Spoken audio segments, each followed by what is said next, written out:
Hey guys, Taylor here with Reality Canine. We do dog training that works in the real world. Today we are talking about muzzle training. Okay, now a lot of people have the wrong idea about muzzles. They think a dog that's muzzled must be vicious, a person that muzzles their dog must be cruel or somehow incompetent, and that could not be further from the truth, okay?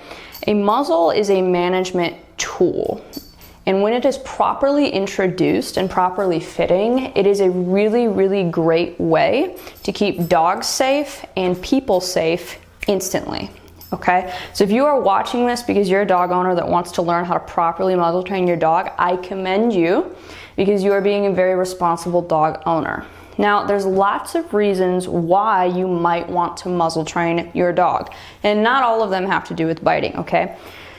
You might live in an area where the breed of dog you have is legally required to be muzzled when you are outside of your home. There are places that have legislation like that. You might want to prevent your dog from finding things in the yard and eating them when they're not supposed to, so scavenging. Your dog might be nervous when they go to the vet. Your dog might not be fond of having their nails cut. Your dog might be iffy when being introduced to other dogs. So muzzles are great ways to prevent problems from happening, okay? So before I talk about how to muzzle train your dog, we have to talk about the different kinds of muzzles and which ones will work best for your situation, okay? So the first kind of muzzle that we're gonna talk about is the kind that is a sleeve that goes over the dog's snout and forces their mouth shut so they cannot open it to bite. This is the type of muzzle that you will usually see at a vet's office or at a groomer. The reason being, they can get lots of them to fit lots of different sizes of dog. Now, this type of muzzle is not safe to have on a dog for an extended period of time. The reason being is that if the dog has to cough or vomit, they will asphyxiate because they cannot get that out by opening their mouth. Okay, the dog can also not pant freely with that muzzle on. So that is not a good muzzle to get, really for any scenario. I would not suggest it. The next kind of muzzle is a mesh muzzle. Okay, so this is literally a soft mesh muzzle that is worn over the dog's snout. This is not the kind of muzzle to get if you are trying to prevent any kind of bite. Even if you're trying to prevent nipping, this is not the muzzle for you. A mesh muzzle works good for the dog that you know 1,000,000% is not a bite risk, but maybe you live in a place, maybe you live in a jurisdiction where you're legally required to have a muzzle on the dog when they're outside of their house due to their breed. Okay, this is more common in Europe. Mesh muzzles can work for that. It can also work for a dog that is scavenging in the yard, right? So the dog can drink through the mesh muzzle, they can obviously pant and breathe through the mesh muzzle, but they can't actually ingest things through the mesh muzzle. So it's good for preventing a dog that's scavenging or that is getting into things they shouldn't get into. But as far as bite prevention, mesh muzzles are not at all designed to prevent bites. So skip that if that is the reason that you're looking for muzzle training, okay? The next kind of muzzle that we're going to talk about is the basket muzzle, okay? Now, there's lots of different kinds of basket muzzles. I have 3 examples here, but overall, the basket muzzle is the type of muzzle that the vast majority of people are going to want to buy, okay?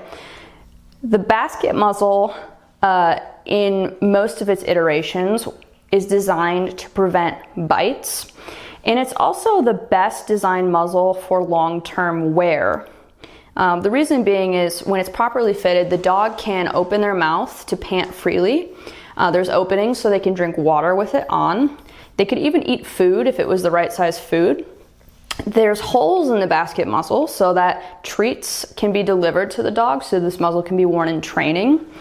And the dog can wear it for long periods of time and be completely fine. It's designed to go around their face and allow them to do all the things a dog would do.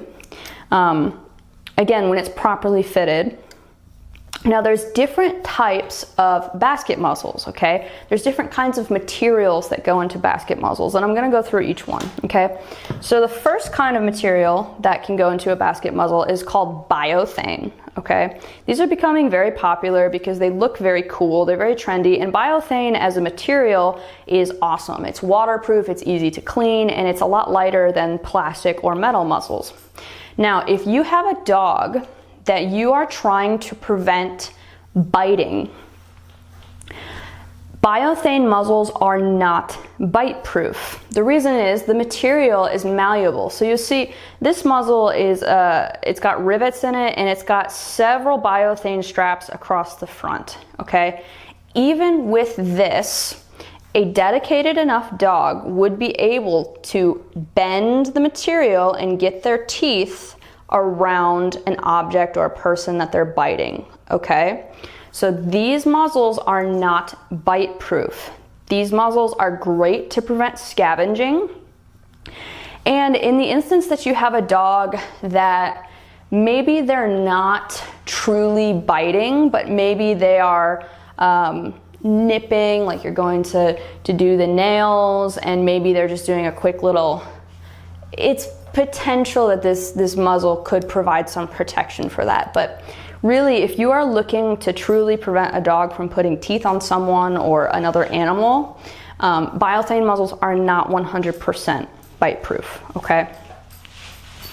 That's the biothane muzzle. The next kind of muzzle is, the next kind of basket muzzle is a hard plastic muzzle like this one, okay? This is one from a company called Baskerville. I strongly recommend the company if you're looking to buy a basket muzzle. They're affordable. They're like $20-something on Amazon. And if you have a properly fitting hard plastic muzzle like this, these muzzles prevent bites. Again, the key is properly fitting. So every single muzzle manufacturer will have guidelines on what to measure on your dog in order to size them for the muzzle. Generally, they're going to ask you to measure the circumference of the snout, the circumference of the neck, and the distance between the eyes and the tip of the nose. But every muzzle manufacturer is a little bit different. So follow the guidelines. Measure your dog precisely. Do not guesstimate. You will always be wrong if you try and eyeball it, and you'll have to return it and start again trying to get another size. What's nice about these plastic muzzles, and Baskerville makes different styles of plastic muzzle. I think this is like their Invisa muzzle. What's nice about these plastic muzzles is that many of them you can put in very hot water and then take them out of the hot water and mold it just a little bit to better fit your dog's face. So this is really good for bully breeds that have much wider cheeks. So you can get a muzzle that would fit them and then just slightly widen it to perfectly fit your dog's face. That's what's nice about these plastic muzzles. Again, this is the kind of muzzle that you want if you're trying to prevent your dog from putting teeth on people, okay? This is bite proof when it's properly fitted. It's affordable. And if you do everything right, it will last you a long time, okay? The last kind of basket muzzle is this kind. This is a metal muzzle.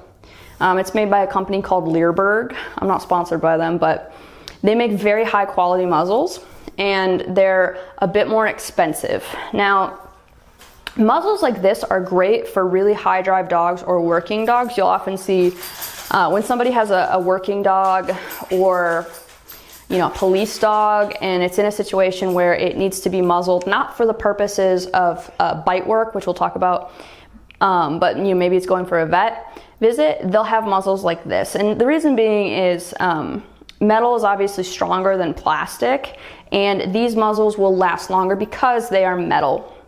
This one in particular is coated with like a powder coat to help with avoiding like weatherization, things like that. But these muzzles are also really good, and they are 100% bite proof when they are properly fitted.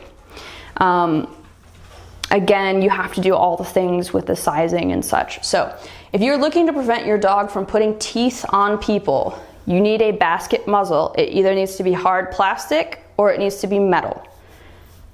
Both kinds of these, a dog can wear them for a long period of time. They can be comfortable. They can drink water. They can take treats. The last kind of muzzle I'm going to talk about is a leather agitation muzzle. Most people are not going to be needing that kind of muzzle, and they wouldn't be watching this video if they were going to need that kind of muzzle anyway. A leather agitation muzzle is a muzzle that a dog would wear if they're doing bite work on a person that's not wearing a bite suit. Okay, now that you know about the different types of muzzles and the types that you should get, now we're going to talk about how to teach your dog to accept the muzzle on their face and to understand what it is and not freak out, okay? If you take a muzzle and you just throw it on the dog, they're going to freak out, they're not going to like it, they're going to have a bad association with it, so do not do that. We teach a dog to like the muzzle by having them associate the muzzle gradually with really good things. So the best thing to use for this is peanut butter.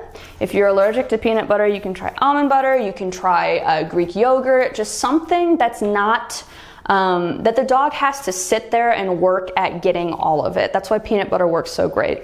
What you're gonna do is you're gonna take the peanut butter and put it on the inside of the muzzle, okay? Then you're gonna take your hand and you're gonna hold the muzzle like this. What that does is it prevents the dog from being able to get to the peanut butter from the outside of the muzzle. If they want to get to the peanut butter, they actually have to put their head in, okay? So you put the peanut butter on the inside of the muzzle, you hold it like this. Then you're going to choose your command. So I just use the word muzzle, right? I say dog's name, muzzle. Some people like to use the phrase party hat.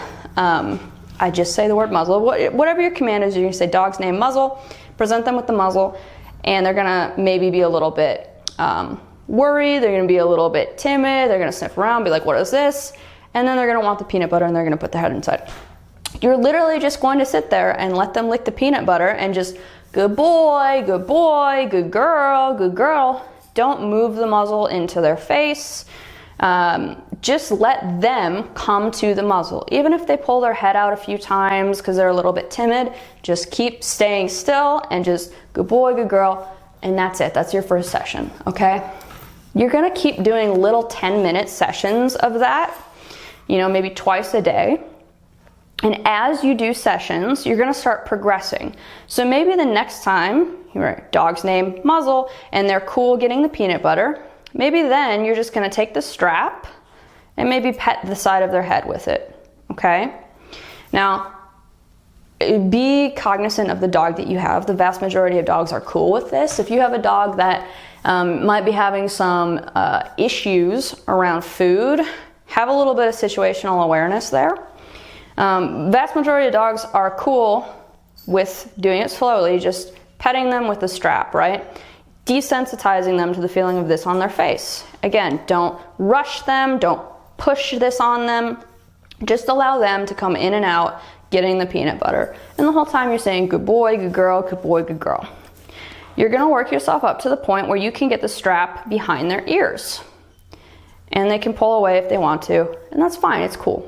After a few sessions, you're gonna get to the point where you can actually clip the strap. However the strap works, right? Some are buckles, some are kind of belt style latches. You'll clip it loosely.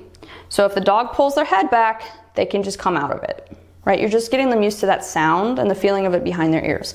And then you're getting to the point where you're getting it a little tighter, a little tighter, a little tighter, until you're to the point where you're actually fully putting the muzzle on them as you would when you're having them wear it, okay?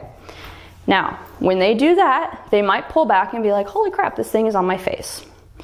Immediately do something fun. Do not let them freak out. Immediately do something fun. So a lot of dogs are so food driven that when they have the muzzle on, if you just keep giving them a treat that they only get when they have the muzzle on, they're golden. So like pieces of rotisserie chicken,